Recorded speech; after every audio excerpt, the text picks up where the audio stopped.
كرموز، من مقبرة بطليموس إلى حي الطبقة العاملة. ماذا حدث؟ هل تتخيل أن حي كرموز الشعبي في الإسكندرية المعروف الآن بورش الحدادة والأسواق كان في يوم من الأيام مقبرة ملكية؟ في هذا الفيديو نأخذك في رحلة غامضة عبر التاريخ، من مدافن البطالمة إلى ظهور أحياء الطبقة العاملة. ما الذي حدث في كرموز؟ ولماذا تحول من رمز ملكي إلى منطقة شعبية؟ في قلب كرموز تقع واحدة من أهم وأكبر المقابر الرومانية في العالم، مقابر كوم الشقافة. هذه المقابر لم تكن مجرد مكان دفن، بل كانت تعتبر من عجائب الدنيا السبع في العصور الوسطى. المنطقة لا تحتوي على مقبرة واحدة فقط، بل سلسلة من المقابر والتماثيل والبقايا الأثرية، أهمها مقبرة كوم الشقافة، والتي سميت بهذا الاسم بسبب تكدس كسر الفخار الذي تركه الزوار بعد تناول الطعام عند المقبرة، ثم كسر الأواني لأنها أصبحت مصدر تشاؤم لهم.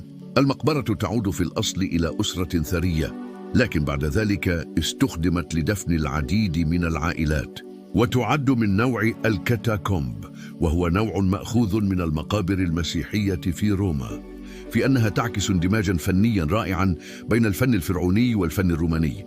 في داخلها سترى تماثيل مصرية بتقنيات رومانية وتصميم معماري مذهل يتجاوز حدود الزمان. تخيل أنك داخل سرداب تحت الأرض، الجدران منحوته برسومات آلهة فرعونية، والأعمدة مستوحاة من العمارة اليونانية. إنها رحلة داخل حضارة هجينة. هل تصدق أن كل هذا التاريخ تم اكتشافه بالصدفة؟ في عام 1900 سقط حمار في فتحة على عمق 12 متر، وأثناء التحقيق في سبب سقوطه تم اكتشاف مدخل المقبرة العظيمة. قصة اكتشاف غريبة ولكنها حقيقية. وبالإضافة إلى الجبانة الرئيسية، هناك مقابر أخرى تم نقلها إلى كوم الشقافة. أولاً، مقبرة شارع تيجران اكتشفت أثناء بناء عمارة في كليوباترا ونقلت مع طبقتها الجصية. ثانياً، مقبرة سلفاجو تعود لرجل يوناني يدعى سلفاجو، وكان يملك الأرض.